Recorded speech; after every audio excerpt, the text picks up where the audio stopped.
Hey everyone, welcome to the Heal, Nourish, Grow podcast. Today I am joined by Michael Byrne, and he is with BIA Neuroscience. And just me saying the word neuroscience, you know that that's one of my things. Just to remind you about my previous content, I have a background in psychology and actually went to graduate school for a bit for clinical neuropsychology. So the brain is definitely something I'm always interested in. So I'm excited for you to share more about your company today. Michael, welcome. And before we get into all that and how this is going to help people with sleep, which is another one of my favorite topics, I'd love for you to just share how is it that you got interested in this kind of work and kind of what inspired you to, make a sleep product? Were you having personal trouble with sleep? Like, what's the scoop? I'm excited to be here. Thanks for having me. I'll give a long-winded story and edit it as you feel. But I went into biopsychology myself. Was very interested in the why behind people's behavior. Why do we do anything? And originally that led me to psychology, and then more I studied it, more I realized the brain was behind it. So went towards biopsychology, and I ended up doing an internship with a group in paranoid schizophrenia. Very quickly learned studying and working are two vastly different things in the field of psychology. So, I was expecting something like a little bit more exciting and fast paced, and instead it's really quite upsetting and requires a significant amount of empathy and you know emotional backing behind it that can be quite draining. So I decided to just get into the working world and see what I liked. So I ended up getting a position at a neurofeedback clinic. I became a certified neurofeedback technician and just saw everything under the sun. And one of the things I noticed, and one of the things that we emphasized every single time, was when someone came in for a session, we asked them, "How was your sleep?" And big reason why we did that is it's a more objective way to get an understanding of someone's current cognitive state, so to speak. When you ask someone who's, for example, going through depression and you ask them, "How are you doing today?" It's one, a negative trigger, and two, you might not get as direct of a response in terms of their current state of mind than if you ask something along the lines of, "How was your sleep? How was your energy? How are you feeling?" It gets you a bit more of a rounded understanding. And we ask that no matter the reason someone came in to the neurofeedback clinic. So that was kind of my first touch point on the sleep side. Ended up moving on to a sleep supplement company. So that's where I met my co-founder. My co-founder was the very first hire there. I was the second hire. He was handling everything front end of the business. I was handling everything back end of the business. So we kind of got to grow that together.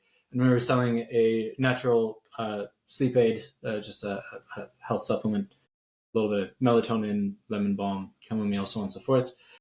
That we did quite well. We were selling over 500 bottles a day, over 1 million customers served. And we got to see a ton of feedback and understand the issues around sleep in a much more holistic manner. We both ended up moving on, wanted to keep working together. I wanted to get back into neurotech. His background's actually at IBM software, so he was looking to get back into that side. So we started researching the neurotech space in general and surveyed thousands of people, went through hundreds of companies in analysis, and ended up actually right back at sleep as the most opportune area for us to build and work towards. And sleep and neurofeedback, actually. So it's kind of came full circle for us there. Yeah, that's a great backstory because I find that there's so many. Generally, I feel like people making products of this type that are in a lot of them that are in the health and wellness space, they like genuinely see an issue or a problem that's not being addressed and they want to help people. And so I always think it's great to have that background because it's like a lot of companies or a lot of these kind of things that really help people. It's not something that might make them $1 million. Like for example, this is what I bought from one of my previous guests. It's like I'm not going to say it right, but it's a neurostimulation kind of thing that you work with your feet that helps you with your balance and proprioception and stuff like that. So, I mean, this little ball is probably not going to make her $1 million, but it's serving an amazing purpose. And I think that this sleep mask that you guys have created is going to do the same thing. And, I think first to say people also know how focused I am on sleep. I think it's one of the most underappreciated aspects of your health. So when you were working in these clinics and hearing about people's problems with sleep, What was it that you were hearing that made you realize, okay, I think there's a way to connect this to neurofeedback? And then also, was there like a common theme, like people just weren't getting enough sleep, enough restorative sleep? Like, just maybe talk a little bit about what you were seeing that led you to this product. Yeah. So I'll kind of separate the two in terms of like this consistent sleep issues, and then how neurofeedback connects to that. So on the sleep side, what I saw a lot of was, generally speaking, the impact of stress.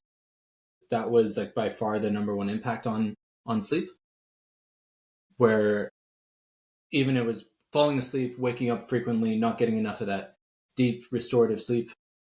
That seemed to be like the number one connection, was how stressed people were. There was everything under the sun. It does generally impact women more. But the more you dig into it, the more you see that that things are, in many cases getting worse.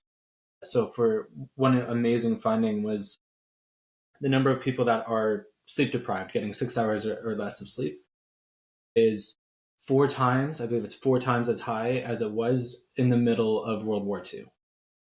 So the problem has gotten worse. It's a lot of overstimulation. Our brains are just firing a mile a minute, and being able to shut it off is very important.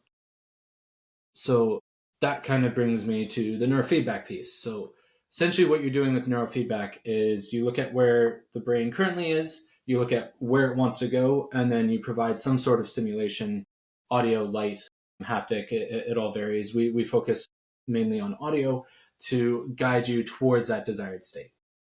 It's a lot more complicated when you're looking at something like, let's say, concussion. One, it has a wider range of how that looks when it's in its current state, and two, what that desired state is a lot more personalized. A big reason why we looked at neurofeedback for sleep is that sleep is, generally speaking, standard across, like in terms of what the brain looks like sleep stage 1 for me and sleep stage 1 for you are quite similar. Determining what that desired state actually looks like and guiding to it is quite similar person to person. How long you need to spend in that stage and how many cycles, what have you, that is also incredibly personalized and unique to each individual. But in terms of the brain patterns of stage 1 sleep, stage 2, the 4 different stages, depending, or 3, depending who you ask, that you cycle through, are generally speaking the same person to person. So that makes the neurofeedback guidance a lot simpler, because it's generally speaking guiding towards the same goal. Yeah, that makes sense. And so then the tech of it, so you're saying that there definitely sleep is very individualized in some ways, but there are these stages that are consistent from person to person. Is that consistency in the stages enough to have this neurofeedback work on the person, or is it a type of product where it might learn more about your personal needs as it goes on? Perfect. That's exactly one of the things that I'm extremely happy with this product. And another issue when we saw selling the sleep supplements is that it would work great for a few months and then it would fade. Typically, it was like 6 to 7 weeks where we'd start to see a fade off for people. And we saw that when we started researching other sleep products as well. And generally speaking, you need a product that learns, individualizes, and grows with you. So our product personalizes to your needs. We look at the general process is like, we work with you to set your sleep goals. So if you wake up 10 times a night, okay, by the end of the month, let's get you to waking up 8 times a night. Just something progress forward. But we're going to continue to work with you month over month and individualize and get better. So based on that, we look at data that you collect. We have a super easy journaling process, so we can see what's impacting your sleep. And then we also can see how you're responding to the neurofeedback, and we adapt both of those things. So we provide insights on how to improve your day-to-day activities and your actions that impact your sleep, as well as we personalize and individualize your neurofeedback algorithm to your unique needs, and then work with you to improve those goals. So personalization is definitely, in my eyes, absolutely vital to a sustained sleep improvement product. So that's the app based part of it. So I'm assuming like over time that kind of adapts and talk about AI and stuff these days, run some kind of algorithm that figures these things out to adjust it properly for you. So there's not a whole lot that people have to do with that side of it other than wear this mask at night. And then you said that there's some simple journaling that you have to do. Can you maybe describe that part of it a little bit more? Like what kind of data are you collecting as far Yeah. as what people have to log? Yeah. So like goals we do. It's generally speaking, we keep things as optional as possible. It's better the more info we have, the more we can personalize and improve. The objective would be to have a before and after scientifically validated psychometric to see, are you improving outside of the data we collect, outside of, did your heart rate variability improve, what were the psychometrics, what are the things that matter to you. Falling asleep faster, there's scientifically validated studies we can use, surveys that we can use to do a before and after and see if you improved and what matters most to you. So there's that aspect, and then there's like super simple tagging.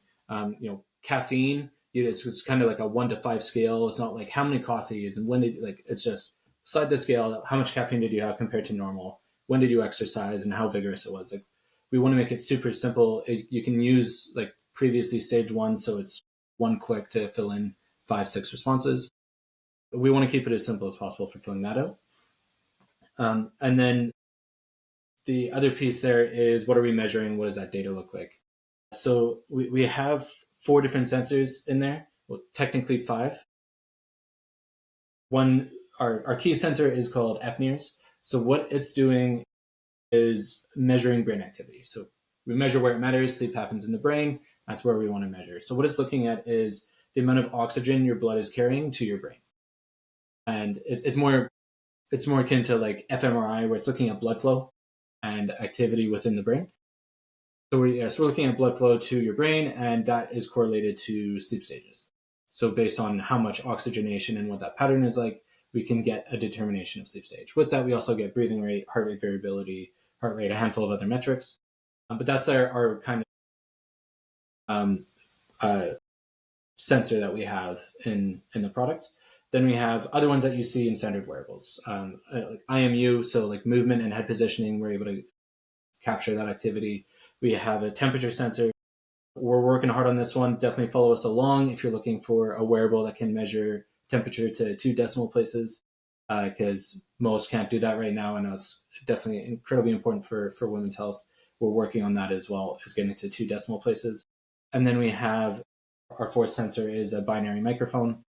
Collecting 8 hours of actual audio is just way too much data to store. And we operate Bluetooth free as well. You can enable it if you want, but we're completely Bluetooth and signal free. All the data is stored on device. So it just measures more or less decibel levels. And that can tell us if there's patterns with it. We can detect something like snoring.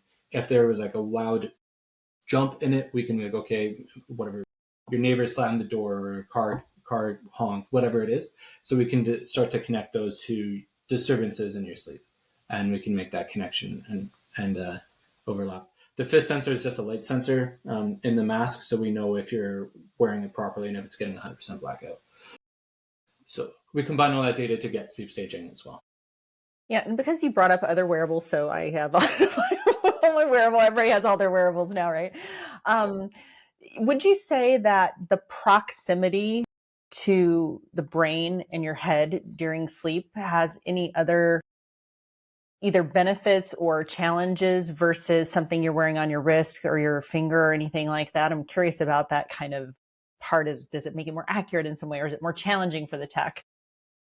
Challenges 100% going through this, making a product around the head.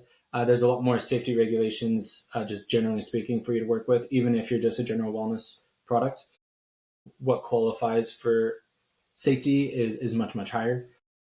The other side is most people don't wear things on their head. There are, generally wrist watches are very common, and it's very comfortable. So are rings.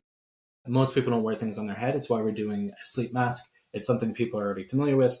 The other benefit with that is it actually blocks out light, which also helps you sleep. But yeah, so just the form factor itself is more difficult. The benefit is definitely, like, if you look at any studies on the accuracy of a wrist wearable or a ring based one, it's almost always compared to a headset for the brain, like some sort of neural headset. That's how they determine the accuracy, is how does it compare to measuring things from the brain. So it's by far the standard to follow. So you get way more accurate data. And sorry to ramble, but to just Neurofeedback, the basis of good neurofeedback is good data collection. Because if we're not understanding where your sleep stage currently is and where you currently are, the feedback we provide to get you to that desired state is not going to be accurate. So accurate data means accurate feedback.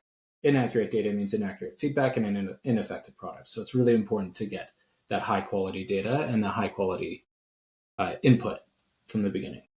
Yeah, and this might be slightly in the weeds, but I think I think it is kind of important because one thing I've observed with different wearables, even my, I also have a Sleep Number bed, which is a bed that has like an air mattress, and even it has something that detects, how long you're in bed or how long or your sleep stages and this sort of thing.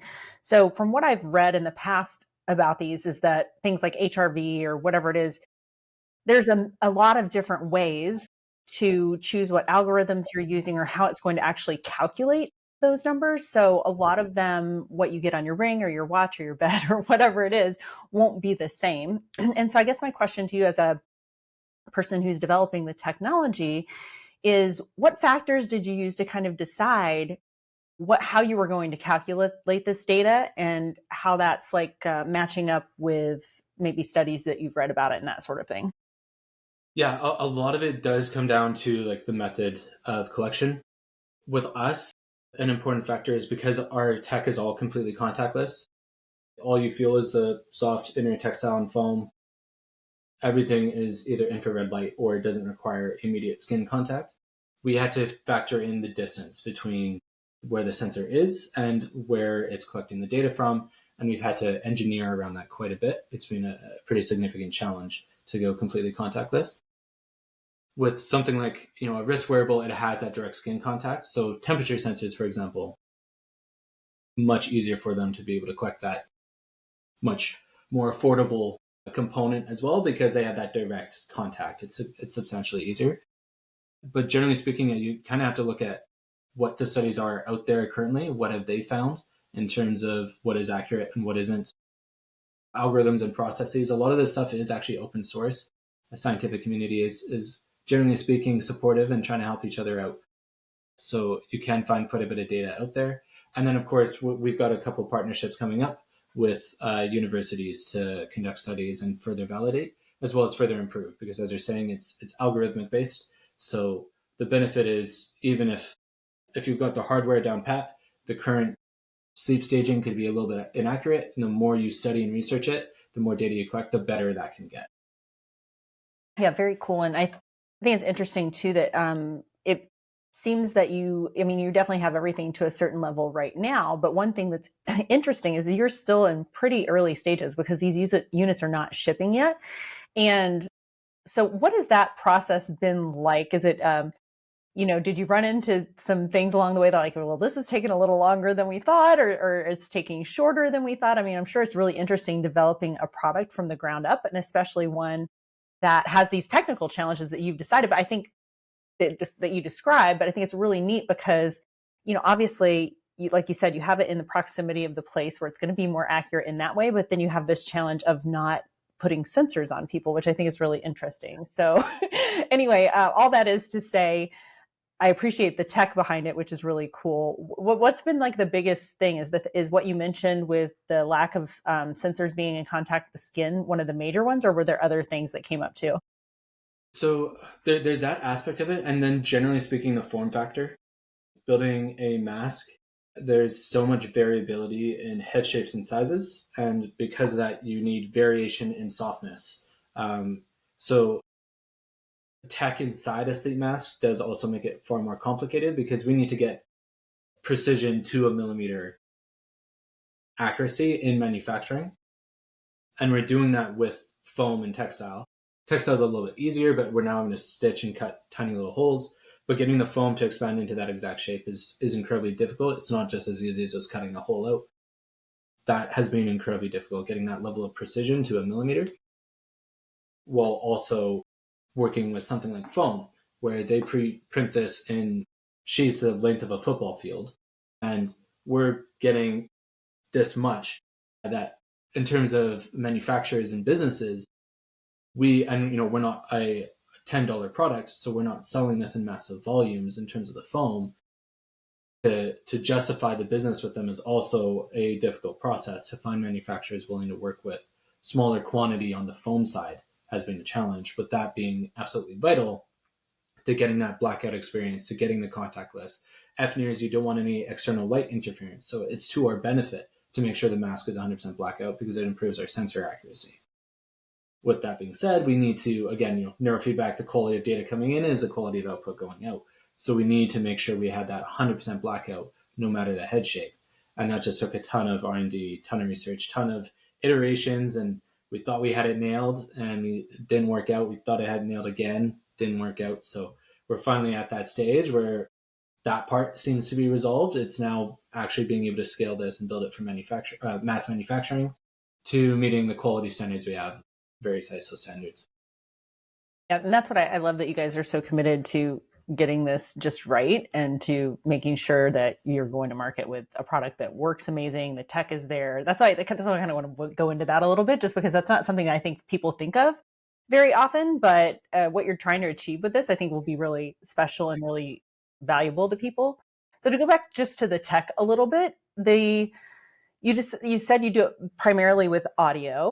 So can you describe the experience people get when they put on the mask and it's well fitting and it's got the nice foam and there's no sensors on them or anything like that? So they put on this mask. And by the way, I've used a sleep mask for a long time. It really is, the whole full blackout is really important to sleep. So I think that on top of what you're doing with the neurofeedback is also amazing. But I would love to hear more just about the experience of put on the mask. What are the sounds? What are the things? One thing I also wanted to clarify for people is you mentioned the Bluetooth. So that's related to EMF, which EMF is something that you don't want to be, you want it as much out of your life as possible, right? And so especially when you have things right on your head. So I think that's really important. And I just wanted to kind of call that out again. But so anyway, back to the experience of the mask and the sound. Yes, and let me know if I'm going off track here at all. So one of the things that we discovered accidentally was the sound quality and the experience. We didn't want any hard parts over the ears. We've tried a handful of sleep masks, and the speakers over the ears, it just killed the cartilage in my ears. My ears would wake up, they'd be super sore. There's one, I tried like a cheaper one. It was sore for like 5 days afterwards. It's a terrible experience. So we use something called conduction drivers. So conduction drivers work through contact. So we skip the ear canal and it vibrates through the bones and straight to the inner ear to create the music experience and what you hear. The benefit to that is there's no hard parts over your ears. All of our electronics sit around your eyes, and the unexpected benefit is that it was just incredibly soothing. You put on the mask, the audio starts, and you just fall into your chair. It's incredibly relaxing. And we found out afterwards they use it with veterans with PTSD, like conduction drivers, or children with autism to help stimulate the vagus nerve, help them calm down and relax. So that was just an unintended benefit of avoiding tech over the ears. The audio itself, we're going to have a handful of different tracks. We'll have things like ocean waves crashing. We'll have things like white noise. We'll have things like, my personal favorite's a piano. And then behind it all, there's kind of like an ambient music that was designed by neuroscientists that mimics sleep stages. So there's... Is that like a binaural beats sort of idea, or is it something different? It's similar. So binaural beats tends to emulate a specific hertz in your brain. The music we use emulates the entire sleep stage. Binaural beats is targeting 10 hertz.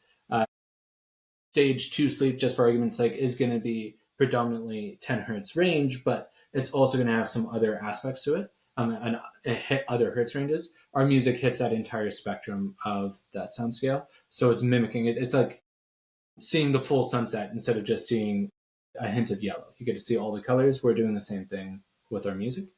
So that's a neural music portion. And then there's a neurofeedback portion. So you put on the mask, the music starts, and then there's kind of a encouragement and discouragement track.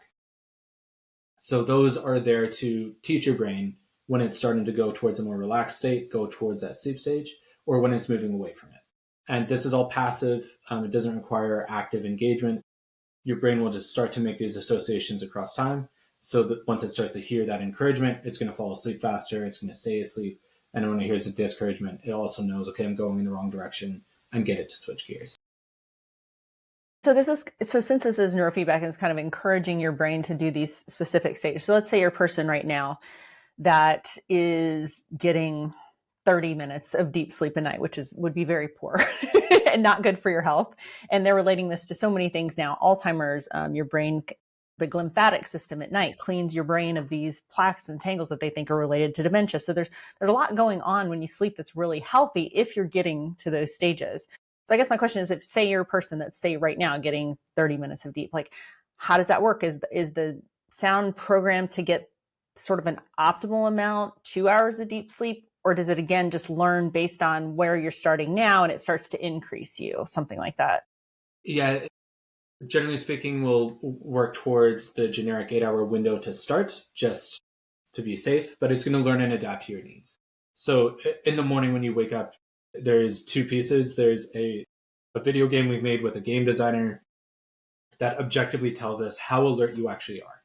And so we don't necessarily focus on the number of minutes of deep sleep or minutes of REM or how many wake ups did you have. It's how alert are you in the morning to be able to function throughout the day. Like, that's our number one objective, get you to be at your very best. And then there's a second piece of just 1 to 10, how much energy do you feel? And that helps train the algorithm of what is a good night's sleep for you versus a bad night's sleep. And again, same thing. The more you do it, the more you use it, the better it's going to learn and better it's going to be able to adapt. And I'll start to be able to correlate that info to exercising in the afternoon versus the evening, for example. And it's going to start to make those connections to what is best for you as an individual.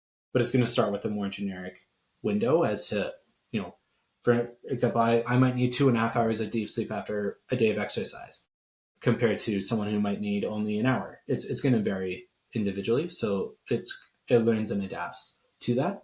And then throughout the night, that neural music, the neurofeedback will continue to work.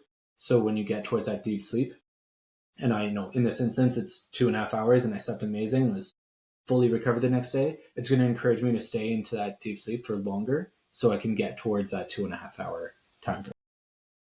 Awesome. I love that it individualizes like that, and that it somehow um, is able to, improve that over time or change that. Or if it gets you to an optimal level, then it may just stay at that same thing. It's not going to push you to like you're getting 8 hours of deep sleep, because that's just not Yeah, possible, or that wouldn't be healthy either, right? exactly.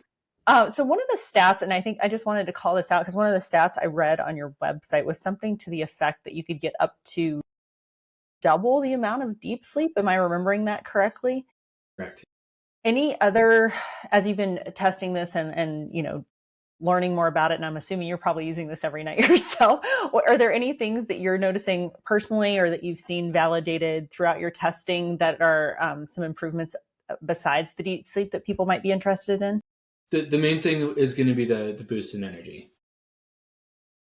The wake up experience, I think, on its own is going to be incredibly valuable, and we can talk about that in a bit. But waking up and feeling actually ready to take on your day, compared to waking up and contemplating, should I hit snooze, should I not? I know it's not healthy, but I'm going to hit snooze. Then you wake up again 10 minutes later, and then you go and get your coffee, you kind of drag yourself out of bed, and it takes you a couple hours to get going. It's a vastly different experience to your day to wake up and feel good and ready to move. It sets your mood for the rest of your day. And I think that would be, to me, the bigger thing. We talk about deep sleep simply because it's something people can understand and they know it's important, and almost everyone's lacking in deep sleep. So it's an easy way to describe that. But the energy experience is by far going to be the best benefit.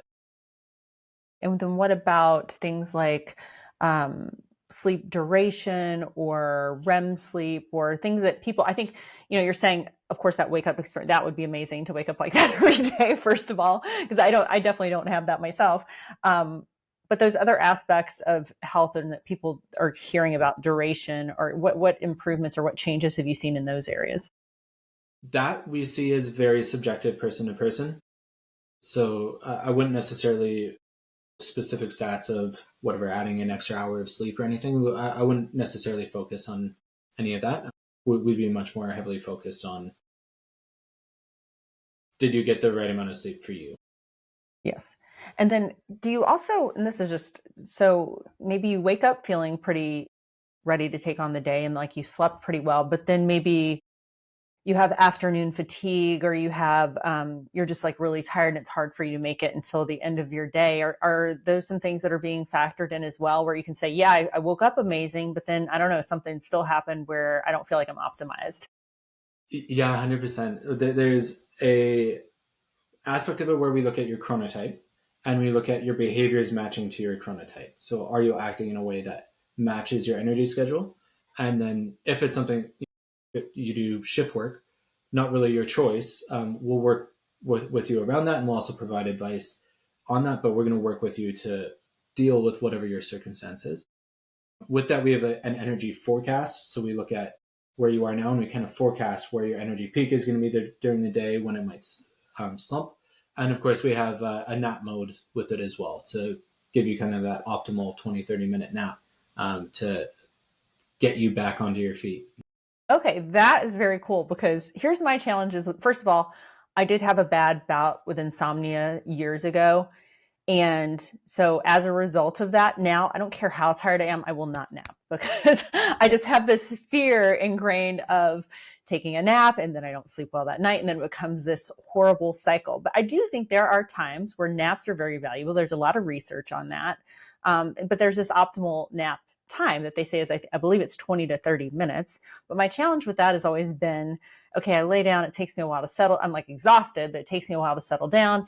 And then I finally fall asleep. But if I set an alarm, how long do I set it for? It's just this whole thing. Yes. So I would really, what I'm imagining happens, you put on the mask and then it kind of, gently wakes you up at the appropriate time. Or can you describe that experience? Yeah, so I'll talk about the nap and I'll talk about the wake up experience because I love the wake up experience. So on the nap side, the objective there is to make sure you don't get into that deep sleep. And then when you get in that deep sleep during a nap and you wake up groggy, you kind of throw your system into a loop. We try to actually encourage, not going past stage one or stage two, get you to relax as fast as possible, get you relaxed, get you calm, and then keep you at that stage one, stage two sleep component for the nap. The wake up experience, we have a handful of different things. So there's a smart alarm. So outside of the nap, it's easier to talk about this in terms of a full night's sleep. But there's a smart alarm. So if you set it for whatever 7 a.m. just for argument's sake, around 6:30 we'll have the tiniest cue of light for your brain to start to wake up. Nothing like it's almost it wouldn't register consciously, and it slowly increases in brightness. The music changes to go towards a wake up state. So instead of encouraging you to sleep at that point, the music's actually going to change and it's going to encourage you to wake up. So you kind of wake up in that optimal state. And then as you approach that 7 a.m. time frame, make sure you don't sleep past that. The lights will come on and it actually mimics sunlight. And it's tons of people talk about the importance of getting sunlight first thing in the morning. It's very well researched. We're able to mimic that directly in the sleep mask. So we worked with several optical engineers to mimic that sunrise experience directly inside the mask. With that as well, we're working on a auto meditate from there. So without moving a muscle, you can start to meditate first thing in the morning. You get that 10 minutes of sunlight, you get some meditation, you can have affirmations going. So that same thing, the first thing you hear in the morning is so important. And instead of seeing an email from your boss telling you how you're late on a project, you hear some positive news, you hear some affirmations to start your day. It's a way better way to wake up and set the mood. I can see why you're super excited about that, because that is quite often what I do, is like once I'm actually fully awake is I take a couple more minutes right then to meditate, which is, it's so interesting because I was a yoga teacher. I don't teach publicly anymore, but for many years and have practiced for many years. And so meditation, of course, is a big part of that. And what I find is, people have this block against, I have to sit this certain way, I have to sit on the floor cross-legged or whatever. I'm like, no, you can like literally lay down and meditate. And I think it takes a lot of the barriers to meditation away. So even better is if you've woken up nicely, you're actually refreshed in your body, and you can take those few minutes to settle into a meditation before you get in. I mean, this might be my favorite part of this product. I didn't, Yes. I didn't even read about this yet, so I love it. It's amazing. Well, everybody can see, I'm super excited about it. I can't wait to get it. That's why I reached out to you and was like, oh my God, this is so cool. But Michael, we have a little bit of a wait, because this is going to come out, and it's going to come out though kind of the perfect time. If you know somebody in your life that doesn't sleep well, or I mean, who couldn't use this product really? So it is orderable right now, and it is orderable at an amazing discount. And I'll let you kind of describe that. Includes a lifetime subscription to the software, all this kind of stuff. But it actually won't ship until sometime next year. So maybe you can talk about that a little bit now. Yeah. So I'll get the bad part out of the way. It's shipping mid next year. The current price is quite a bit lower than we anticipate when we get to launch. You're looking at $100 cheaper if you were to order now. And to me, the big thing is a lifetime subscription. There are a handful of other wearables there where you pay a monthly subscription for access to your data. The way we focus on the subscription is providing continuous value to you. And for us, that's improving the personalization AI, that's improving the insights aspect, but it's also new feature releases. So, there's going to be new meditation tracks, new audio tracks, but there's also going to be things like snoring interruption. One thing I'm really excited about that we're working towards, it's going to take some time, won't come out at launch, it'll take a little bit, but nightmare interruption and being able to detect that, interrupt it. So there'll be a handful of features constantly released every year, and that's where that subscription would come in. If you pre-order now, you get that subscription for free for life. It's not for the product, where if the product dies, you need to start paying the subscription. It's going to follow your account everywhere you go. So for the rest of your life, you get that lifetime subscription. Yeah, and that's one of the major reasons I wanted to lock it in. So mine's already ordered and I can't wait. And so if you're hearing this and you're like me and you think this is amazing, or you want to get it for somebody at Christmas, go to healnourishgrow.com/BIA, BIA, and that will take you there. You can read all about the tech we've discussed. You can, read more, but I don't know what else there is to say about it. I mean, if I heard this, I would be like, what? I got to get this. So Michael, any final thoughts you'd like to leave people with before we move on with our days here? Anything that we didn't cover, or just any final words? I guess the main thing is the product's amazing. I absolutely cannot wait to get this out in everyone's hands. We know it's a bit of a wait, but it is going to be worth the wait. The one other thing is I handle all the customer service directly. So if you have any questions, email, I'll be the one to respond. It's not going to be someone who doesn't know anything about it. It's me personally that will handle that email or handle that message on Instagram or Facebook. So happy to clear any further questions. Reach out. We know it's a complicated product. We know there's questions. And we don't want you placing the pre-order without feeling 100% excited about getting it mid next year. Yeah. And so which one of those ways is the most effective to reach out to you? Would you recommend that they go to the website or to reach out to, you mentioned Instagram, like what's the best, or will any of those work? Any of them will work. It doesn't matter. I handle them all. Okay. Awesome. Well, Michael, thank you so much for taking the time to do this today. And like I said, I'm super excited about it. And I hope when people hear this, that they will get excited about too and get better sleep. So thanks again for joining us. Yeah. Thanks so much for having me.